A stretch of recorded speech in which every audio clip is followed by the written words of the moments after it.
billah, a'udhu billah minash shaitanir rajim, bismillahir rahmanir rahim, alhamdulillah rabbil alamin, wa salat wa salam ala sayyidina Muhammadin wa ala alihi wa ashabi ajma'in, wa salam alaikum wa rahmatullahi wa barakatuhu, frères et sœurs, assalamu alaikum wa rahmatullahi wa barakatuhu, en espérant que vous allez tous et toutes bien.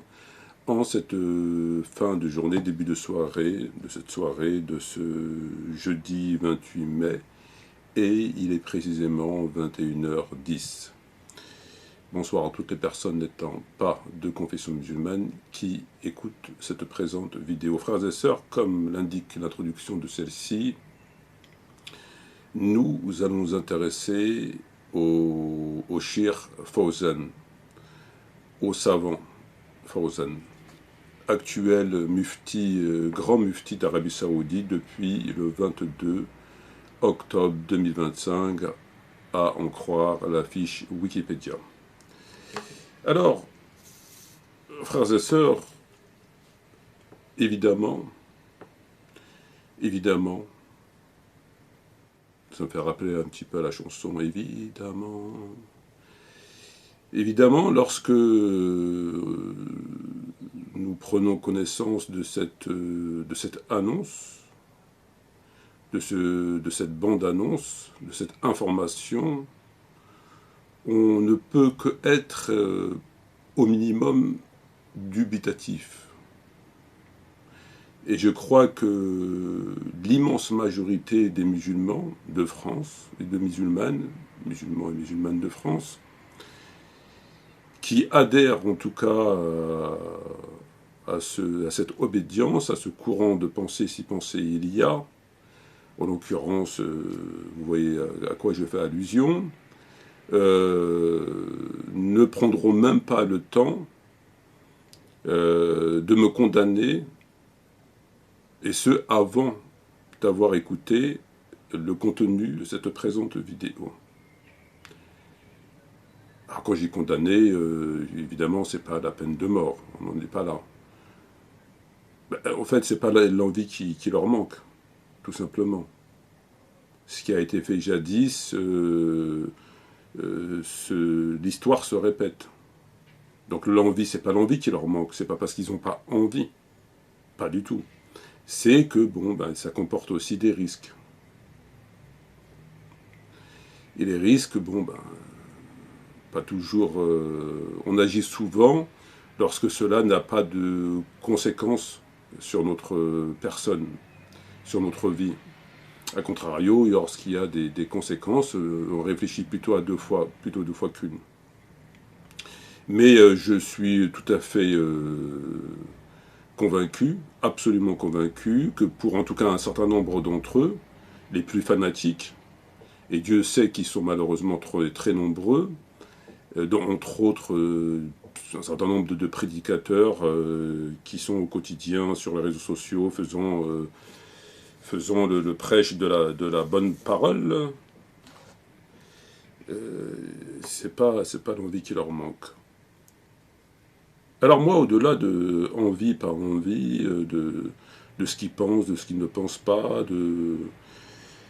je crois que Allah m'a favorisé, enfin il m'a favorisé, ça c'est certain, il m'a favorisé par le fait qu'il m'a sorti des ténèbres de la mécréance, où je n'étais rien d'autre qu'une espèce de bête qui marchait à quatre pattes, et allant et venant, sans un animal. C'est comme ça que je me qualifie. Un animal. Il m'a sorti de cette obscurité vers la religion. Et je crois que rien que pour cela, je suis redevable à vie, parce que je sais de quoi je parle, je sais de quoi il en retourne à vie à l'islam. C'est une dette que je dois à vie, et je compte bien la payer, si Allah me le permet évidemment. Et je veux me tenir pour cela sur ce que je considère être le chemin droit. Et lorsque je parle de chemin droit, je parle du fait, c'est pas la prétention de connaître l'islam plus qu'un autre, mais c'est surtout le fait d'être sincère, de fournir tout ce que je peux que je peux fournir, d'être voilà, dans ma pratique religieuse. Et surtout de ne craindre le blâme d'aucun blâmeur. De jamais ne parler, de jamais dire des choses en fonction de mes intérêts personnels. Et Allah sait, et je prends Allah à témoin, que depuis le premier jour, la première heure, la première seconde que je me suis converti à l'islam, je n'ai jamais trahi un texte. Je n'ai jamais trahi un texte, même pas un mot du Coran et de la Sunna. Quand je parle de trahison, c'est-à-dire que j'ai tué ou j'ai fait passer mes intérêts ou autre chose avant la religion. Et j'espère que ce sera ainsi jusqu'à la fin de mes jours. Tout ça pour vous dire une chose qui est très simple, c'est que les gens, le fait d'avoir une notoriété, le fait d'avoir des vues, le fait d'avoir des copains, une proximité avec des musulmans, que ce soit virtuel ou pas, d'être aimé ou détesté, c'est bien le dernier de mes soucis. Très sincèrement, c'est bien le dernier de mes soucis. Moi, j'expose des choses, je suis dans une démarche à 100% impartiale, Allah en est témoin. Mon seul but étant de m'approcher autant que possible de la vérité, et de partager cette vérité avec ceux qui m'accordent un petit peu de leur temps. C'est mon seul désir. C'est mon seul désir. Ensuite, pour moi, ça n'a absolument aucune importance. Les conséquences, les trucs, les machins, le succès, les défaites, tout ce que vous voulez. Dès lors que je me tiens, je considère sur le chemin droit, en tout cas par rapport au principe, le reste, ça ne me regarde pas. Donc ce que je dis ici, vis-à-vis de ce que je sais que la plupart des musulmans en France sont de cette tendance, malheureusement, et parfois très extrémistes dans cette tendance, évidemment n'apprécieront pas les propos que je vais tenir. Mais je vais les ébranler. Je vais les ébranler si bien qu'ils vont être, qu'ils le veulent ou pas, confus.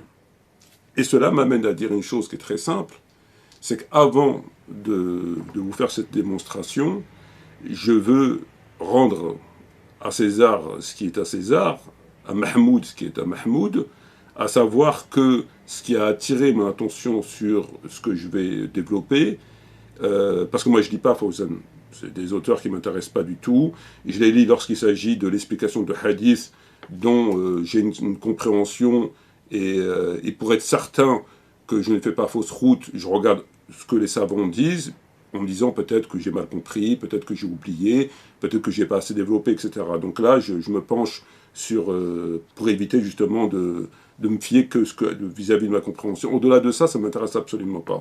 Mais c'est un musulman, c'est un frère qui a évoqué le sujet sur TikTok, et donc j'ai commandé le livre que j'ai reçu aujourd'hui, et j'ai vérifié l'information dans tous les sens. Lorsque je vérifie dans tous les sens. Toutes les possibilités. Parce que c'est une information qui est lourde de responsabilité, évidemment. Accuser un musulman, de surcroît un alim, de surcroît un allama, c'est-à-dire au-dessus du savant, al-alim c'est le savant, al-alama c'est au-dessus, c'est le soleil. C'est au-dessus du savant, de surcroît grand mufti de l'Arabie Saoudite, c'est pas rien. Tu portes la responsabilité de tes propos devant Allah. Donc il faut être sûr à 100% de ce que tu vas dire. Voilà l'introduction qui a été faite. À présent, passons par ce petit extrait. ولكن صلاتها في المساجد أفضل وأتم وأحسن.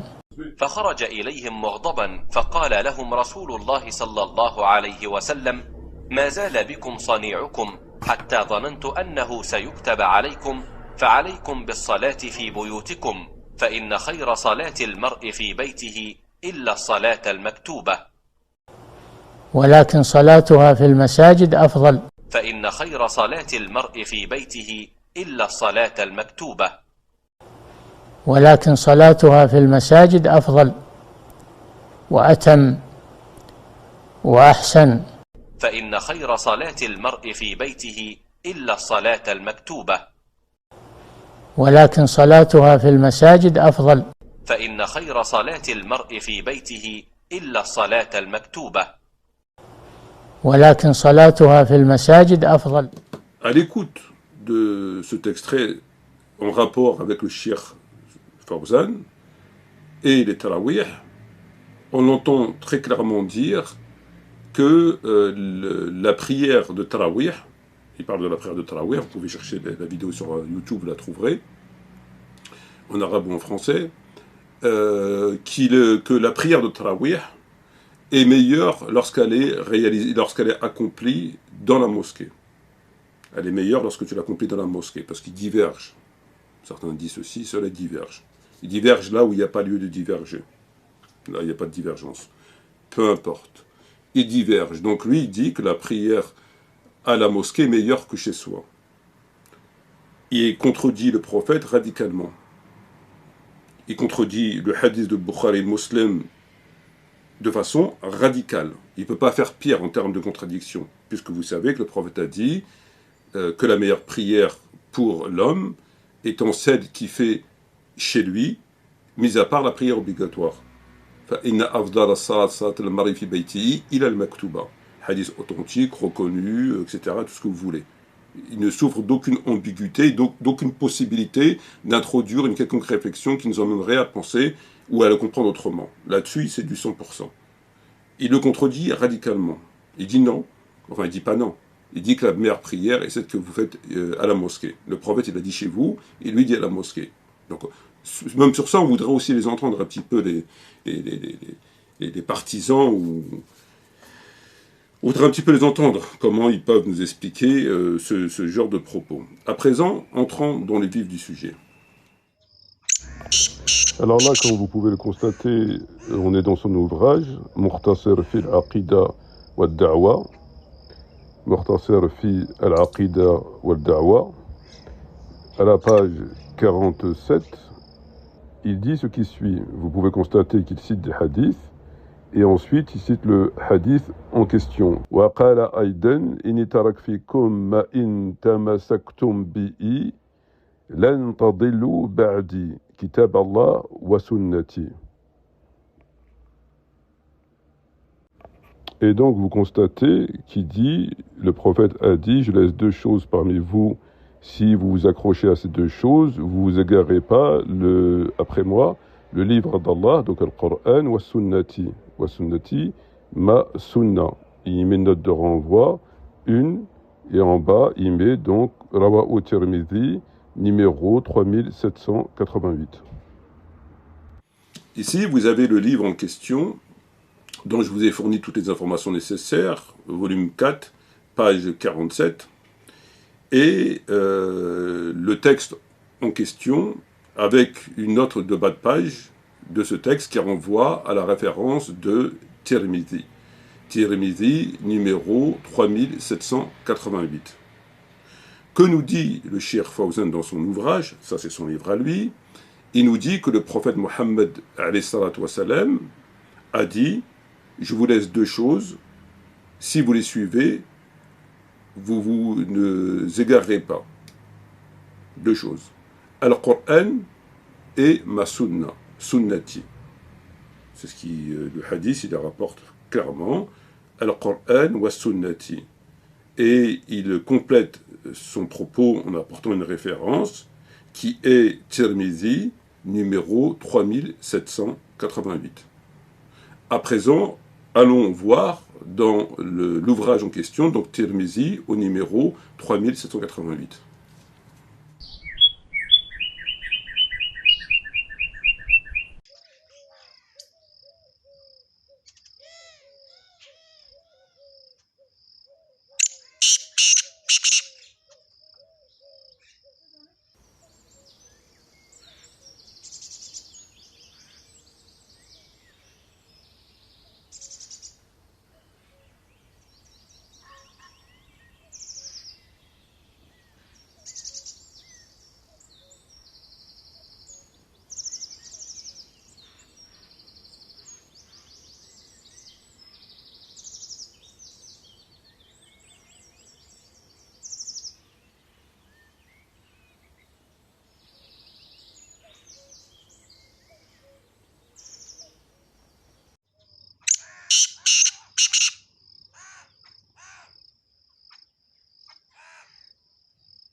Alors là, j'ai tenu, pour être encore une fois le plus transparent possible, comme ça il n'y a pas de possibilité d'introduire le moindre doute, à reprendre tous les hadiths qui figurent dans le chapitre en question.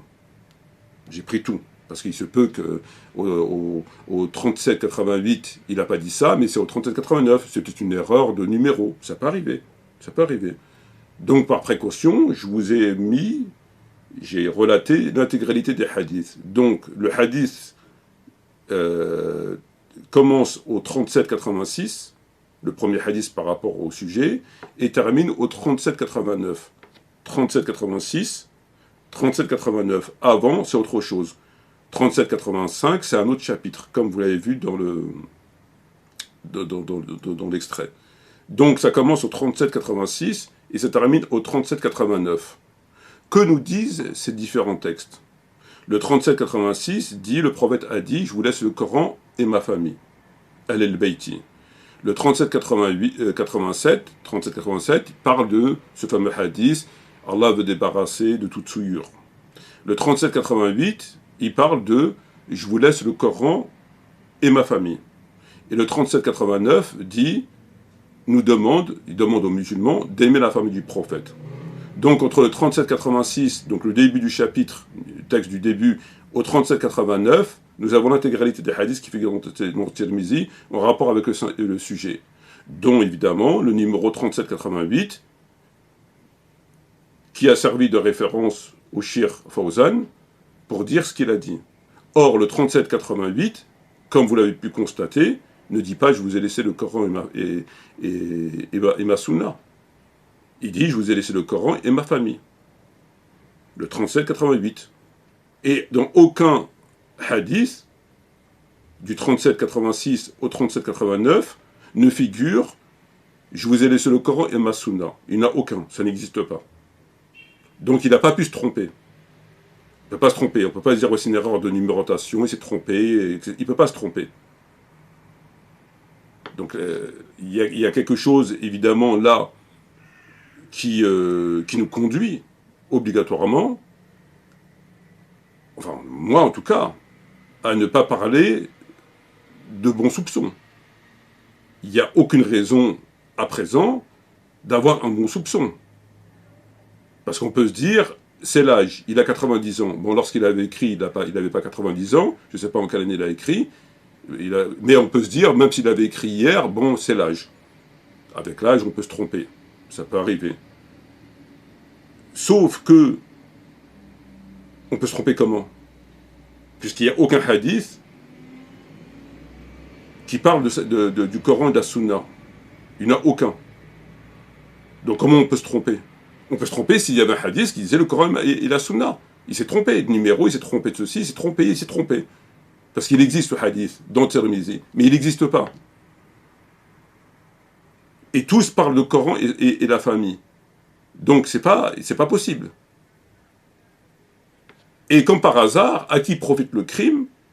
Ben il profite à cette obédience. Comme par hasard. C'est pas une erreur qui, on pourrait s'interroger, qui n'a pas de conséquences. En disant, oui, effectivement, bon, machin, mais alors, je veux dire, ça change quoi? Les ablutions, bon, c'est pas ça, la prière, l'adhan, le ramadan, le truc, etc., etc. Donc, ça, mais là, non. Là, ça a des conséquences. Puisque tous les hadiths en rapport avec le Coran et ma famille ont été authentifiés par le Cheikh Al-Albani. Il dit, c'est authentique. Donc forcément, ça nous amène une question qui est, ma foi, toute simple. Puisque vous dites que ce hadith, il est authentique, comme le dit le Cheikh Al-Albani, c'est un hadith, ce sont des hadiths authentiques tous. Enfin, tous ceux qui sont dans ce chapitre en tout cas. Ce qui m'amène à une question qui est toute simple. Si c'était des hadiths authentiques, pourquoi vous les suivez pas? Pourquoi vous reconnaissez, vous dites que le hadith authentique, comme le dit Sami Chaouch, lorsque le prophète, si le prophète lui dit que ce stylo il est jaune et que pour lui il est vert ou quelque chose comme ça, je vais croire le prophète. Je vais croire le prophète parce que le prophète, etc. Même si moi je le vois bleu et qu'il me dit il est jaune, je vais croire le prophète. Très bien, très bien. Ici, vous dites que ce hadith est authentique. Donc, si vous dites qu'il est authentique, ça veut dire que le prophète, il l'a dit. Selon votre compréhension de cette matière. Donc, si je vous suis dans votre compréhension de cette matière, puisque vous dites qu'il est authentique et vous dites qu'il est authentique, donc le prophète, il l'a dit, pourquoi vous obéissez pas au prophète? Puisque le prophète a dit, je vous laisse le Coran et ma famille. Et vous dites, c'est sahih. Donc, pourquoi vous ne le suivez pas? Pourquoi les compagnons, à l'époque du prophète, ne se sont pas pliés à ses propos? C'est une question qui est simple. Donc il y a deux possibilités. La première, c'est que, en fin de compte, ces hadiths sont faux, ce qui est, ma foi, impossible. La deuxième possibilité, c'est que vous avez transgressé l'ordre du prophète. C'est que vous n'avez pas respecté la volonté du prophète. Tout simplement. Il n'y a pas 10 000 possibilités. Ou il est faux, ou il est vrai, et s'il est vrai, vous ne l'avez pas respecté. En tout cas, à l'époque du prophète. Il faut quand même rappeler que tout le monde le sait. Le prophète a dit, celui qui ment sur moi de façon délibérée, prépare sa place en enfer. C'est ce qu'il a fait. Comment peut-on raisonnablement expliquer autrement? Qu'est-ce qu'on peut trouver, non pas comme circonstance atténuante, mais comme élément qui aurait pu conduire le Cheikh Fawzan à faire fausse route? On n'est pas dans l'ijtihad, on n'est pas dans le ceci, on n'est pas dans le cela, on est dans le fait qu'il cite une référence qui renvoie au numéro 3788 dans le Tirmidhi, et il a enlevé le mot famille, il a mis sunna. Comment on peut expliquer? L'âge, c'est pas possible. Il n'y a pas de, c'est pas possible.